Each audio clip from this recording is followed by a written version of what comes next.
crust and upper part of the mantle is called lithosphere, यानी कि जो हमारी पृथ्वी का जो ऊपरी भाग है उसे हम लेथोस्फेयर यानी कि स्थल मंडल कहते हैं। The opening through with magma come out in the volcano is called mouth and crater, यानी कि जो हम वॉल्केनोज यानी कि जो ज्वालामुखीज होते हैं उसका जो ओपनिंग थ्रू विथ मैग्मा जहाँ से लावा निकलता है उसको हम जो माउथ या क्रेटर के नाम से जानते हैं। When crater is collapse due to explosion of the called caldera, यानी कि जो क्रेटर है यानी कि जो हमारे ज्वालामुखी का मुंह है वो जब कोलैप्स यानी कि जो नीचे की ओर जब उससे जो लावा नीचे की ओर आता है तो उसे हम कैल्डरा भी कहते हैं। Mid oceanic ride, when plates move away in each other under the water of the ocean and magma rise up it from a long hill like landform called a mid oceanic rise। जब पृथ्वी के जो ocean है यानी कि जो समुद्र है, समुद्र के अंदर जब प्लेट्स होती है वो एक दूसरे से दूर होती है जिसके कारण कि मैग्मा राइज यानी कि मैग्मा जो लावा है वो ऊपर की ओर आता है और जिससे जो बड़ी बड़ी चट्टानें हैं उनके खिसकने लगती है तो उसे हम मिड ओशनिक रेंज भी कहते हैं। Mid oceanic range is Atlantic ocean is the best example. जो मिड ओशनिक रेंज है उसका अटलांटिक ओशन सबसे अच्छा उदाहरण माना गया है। अब हम पढ़ेंगे इफ़ेक्ट ऑफ अर्थक्वेक के जो इफ़ेक्ट है, जो प्रभाव है उनके बारे में अब हम पढ़ेंगे।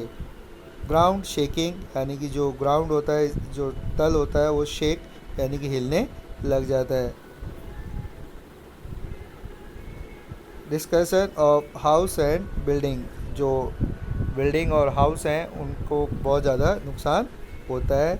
लैंडस्लाइड एंड सुनामीज़, जो लैंडस्लाइड है यानी कि भूस्खलन, जो चट्टानें खिसकने लग जाती हैं, और सुनामी जो समुद्र की जो लहरें हैं उनकी जब बहुत बड़े आकार में वो ले लेती हैं तो सुनामी जैसी प्रक्रिया भी अर्थक्वेक के इफ़ेक्ट से ही होती है। सॉलिड सॉयल बिकम लिक्विड, जो सॉलिड सॉयल होती है वो लिक्विड में बदलने लग जाती है। Damage to dams and dams, यानी कि जो डैम्स होते हैं यानी कि जो बांध होते हैं वो टूट जाते हैं। फायर एक्सीडेंट, जो आग की दुर्घटनाएं देखने को मिल जाती है। और साथ ही साथ जो ट्रांसपोर्ट और कम्युनिकेशन की लाइंस होती हैं वो भी ख़राब हो जाती है। तो ये कुछ जो इफ़ेक्ट है जो अर्थक्वेक के हमें देखने को मिलते हैं। Shadow zone and there formation, यानी कि जो शैडो जोन यानी कि छाया क्षेत्र क्या होता है और वो किस तरीके से बनता है।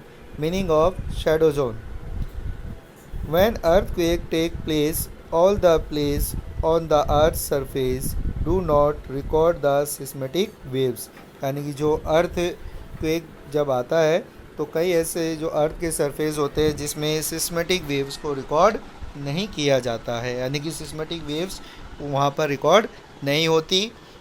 There are some zones where seismic waves P and S do not reach during a earthquake, यानी कि ऐसा जो क्षेत्र है जहाँ पर P और S वेव्स नहीं पहुँच पाती है। It's call A shadow zone, उसे हम शैडो जोन या छाया क्षेत्र के नाम से जानते हैं। Shadow zone are form due to the two reasons, जो ये शैडो जोन है वो दो कारणों से बनता है। First is 3 layers in the earth, जो अर्थ होती है उनकी 3 लेयर्स होती है।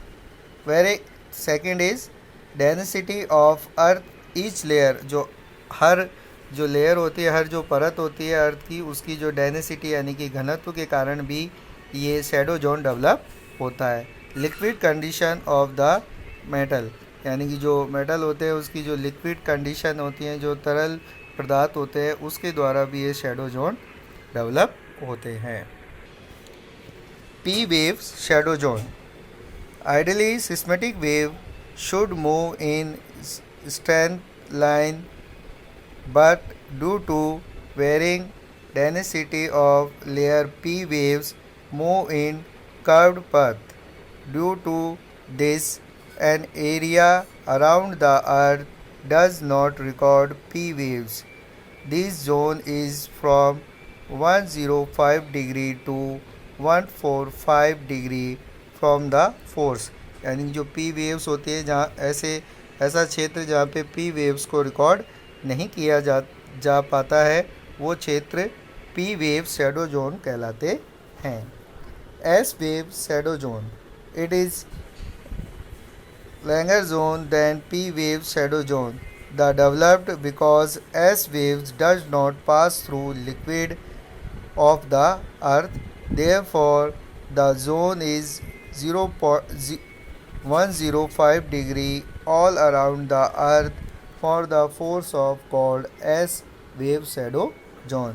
यानी कि हम जानते हैं कि जो S यानी कि जो सेकेंडरी जोन होती है वो केवल जो सॉलिड है उसमें से पास थ्रू हो पाती है, लिक्विड में से पास थ्रू नहीं होती. तो ऐसी जगह जहाँ पर अर्थ में लिक्विड में से जो सेकेंडरी वेव्स हैं वो पास नहीं हो पाती हैं, उसे हम एस वेव शैडो जोन के नाम से भी जानते हैं. Look at this picture. जो ये पिक्चर है में हम देखें तो जो बॉडी वेव्स को हमने बताया था कि जो बॉडी वेव्स यानी कि जो प्राइमरी वेव्स और जो सेकेंडरी वेव्स होती हैं उन्हें हम बॉडी वेव्स भी कहते हैं. हम देख रहे हैं जो प्राइमरी वेव्स होती है वो लिक्विड एंड सॉलिड में से इजीली पास थ्रू हो जाती है, जबकि जो सेकेंडरी वेव्स होती हैं वो सॉलिड में से पास थ्रू हो जाती है बट लिक्विड में से पास थ्रू नहीं हो पाती है. थर्ड वेव्स होती है जिसे हम लॉन्ग या सरफेस वेव भी कहते हैं. उसे हमने देखा था कि जो सरफेस वेव्स होती है ओनली अर्थ सरफेस पे हमें देखने को मिलती है. सेकंड जो पिक्चर है सिस्मोग्राफ हमने देखा. सिस्मोग्राफ ऐसा जो इंस्ट्रूमेंट होता है जिससे कि हम अर्थ जो सिस्मेटिक वेव्स होती हैं उसको रिकॉर्ड करते हैं. तो सिस्मेटिक वेव्स को रिकॉर्ड करने के लिए हम सिस्मोग्राफ का यूज़ करते हैं, जिससे हमें अर्थक्वेक के रिएक्टर स्केल का पता चलता है.